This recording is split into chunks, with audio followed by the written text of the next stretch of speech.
અમરેલી જિલ્લાના ચિત્તલના જશવંતગઢમાં ગત તારીખ 28 નવેમ્બરે એક વૃદ્ધાની ક્રૂરતાપૂર્વક ઘાતકી હત્યા થતાં સમગ્ર જિલ્લામાં ખળભળાટ મચી ગયું છે। આ હત્યાનો ભેદ ઉકેલવા માટે સમગ્ર જિલ્લાની પોલીસ ઊંધા માથે છે।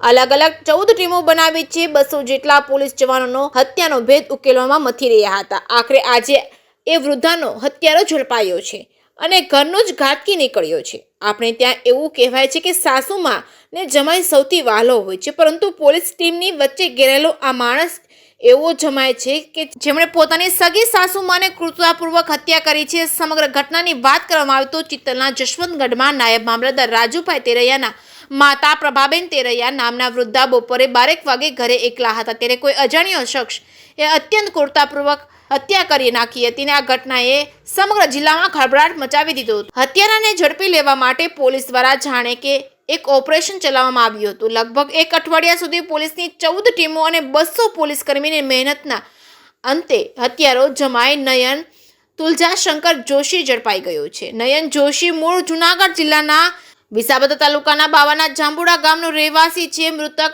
પ્રભાબેનનો જમાય છે। પોલીસને આપેલી કબૂલાતમાં તેમણે જણાવ્યું હતું કે તેમના 11 વર્ષના લગ્ન જીવન દરમિયાન તેમની પત્ની અનેક વખત પિયરે ચાલી જતી હતી। તેમનું લગ્ન જીવન ડિસ્ટર્બ થતું હતું અને તેની પાછળ તેની સાસુ જવાબદાર હોવાનું તેમણે માનતા હતા।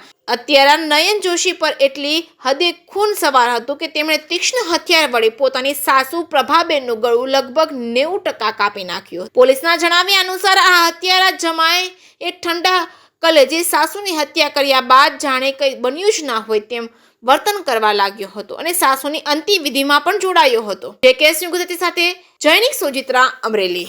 ગઈ તારીખ 28/11/2024ના રોજ જસવંતગઢ ગામે એક મહિલા જેમનું નામ પ્રભાબેન ભાનુશંકર તરૈયા, એમની બહુ ક્રૂર રીતે હત્યા કરવામાં આવી હતી।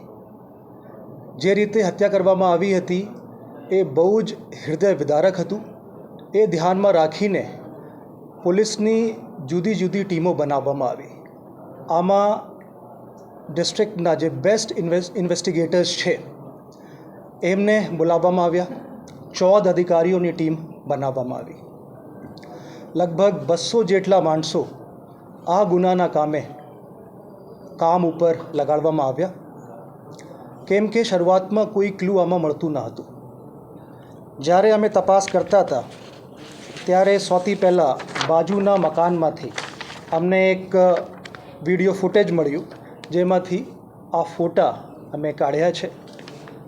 આ ફોટા ઉપરથી ખબર પડી કે 12:30 વાગ્યાની આજુબાજુના મર્ડર છે।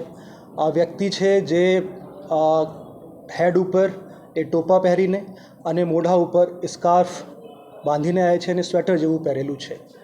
તો બપોરના સમયે કોઈ એવા પરિધાન પહેરતા નથી। એ ધ્યાનમાં રાખીને આ વ્યક્તિ શંકાના દાયરામાં હતો। પછી એ જે બાઇક હતી, બાઇકની તપાસ કરવામાં આવી તો આ બાઇક સ્પ્લેન્ડર પ્રો 2014 મોડેલ, એ બાઇકના જે પ્રકાર હતું એના ઉપરથી આ ખબર પડી। પછી આજુબાજુના જે કેમેરાઓ હતા એ કેમેરા ચેક કરવામાં આવ્યા। જસવંતગઢ ગામમાં વધારે કંઈ કેમેરા નથી, આજુબાજુ પણ કેમેરાઓની સંખ્યા ઘણી ઓછી છે, તો પણ આજુબાજુ અમારી જે ટીમો છે એ કેમેરાઓની તપાસ કરતી હતી। રાંઢિયા ગામે, જે જસવંતગઢથી લગભગ 7 કિલોમીટરની દૂરી ઉપર છે, ત્યાંથી અમને બીજી વિડીયો ફૂટેજ મળી, જેમાં સેમ માણસ આ રીતે બાઇક ઉપર જતા મળે છે। પછી તમે લેફ્ટ સાઈડમાં જોઈ શકો છો, આમાં એક થેલા પણ છે અને થેલા ટિલ્ટ થયેલું છે। તો અમારા જે શક હતું એ વધારે મજબૂત થયો, કેમ કે આમાં કોઈ હથિયાર છે અને લેફ્ટ સાઈડ આ જે થેલો છે એ ટિલ્ટ થતાં જોવા મળે છે। તમે આ બાઇકની તપાસ કરતા હતા। અમે સીસીટીવીની આગળ પણ તપાસ કરી તો કુકાવાવ સુધી અમે પહોંચી ગયા હતા આ બાઇકની તપાસ કરતાં। અમારી ટીમો આજુબાજુના વિસ્તારમાં હતી। જે 14 ટીમો હતી એ અલગ અલગ પ્રકારની કામગીરી કરી રહી હતી। કોઈ સીડીઆર એનાલિસિસ કરે, કોઈ આઈપીડીઆર એનાલિસિસ કરે, કોઈ ટાવર ડમ્પ એનાલિસિસ કરે, તો કોઈ જે આજુબાજુના મજૂરો છે એમની સઘન પૂછપરછ કરતી હતી અને જે ભોગ બનનાર છે એમના પરિવારજનોની પણ સઘન પૂછપરછ કરવામાં આવતી હતી। તો આ બાઇક અમને જે ભોગ બનનાર છે એમના ઘરના સામે જ ઊભી મળી। સેમ પ્રકારના જે ડિસ્ક્રિપ્શન છે આ પ્રકારની બાઇક એ ત્યાં પૂછપરછ કરવામાં આવી કે બાઇક કોની છે। તો આ બાઇક જે હતી એ જે વ્યક્તિ છે નયનભાઈ તુલજા શંકર જોશી, એ બાવાના જાંબુડા, તાલુકા વિસાવદર, જિલ્લા જૂનાગઢના રહેવાસી છે. એમની આ બાઇક હોવાનું ખુલ્યું. એ માણસ ત્યાં જ હતો, બેસણામાં બેઠો હતો. ત્યાંથી એમને પોલીસ સ્ટેશન લાવવામાં આવ્યા અને એમની સઘન પૂછપરછ કરવામાં આવી. સઘન પૂછપરછ કરતાં આ વ્યક્તિએ આ ગુનો કરવાનું કબૂલાત આપી છે. આ જે વ્યક્તિ નયનભાઈ તુલજાશંકર જોશી છે, એની ઉંમર 34 વર્ષ છે અને એ ભોગ બનનારના જે મરણ જનાર પ્રભાબેન છે એમના જમાઈ થાય છે. લગ્નગાળા 11 વર્ષનો હતો.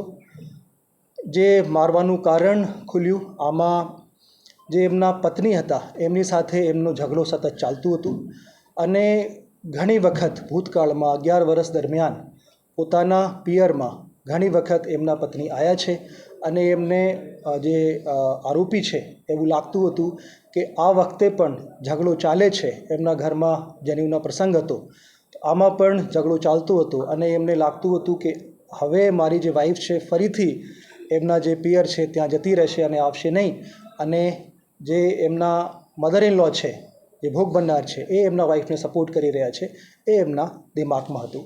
એ ધ્યાનમાં રાખીને તે દિવસે પૂરી પ્લાનિંગ સાથે એ વ્યક્તિ આવ્યો છે, એક ધારીઓ લઈને અને મોઢા ઉપર સ્કાર્ફ બાંધીને, માથા ઉપર ટોપી પહેરીને, અને એ રીતે ફૂલ પ્લાનિંગ સાથે આવીને આ આરોપીએ આ ઘટનાને અંજામ આપ્યો છે.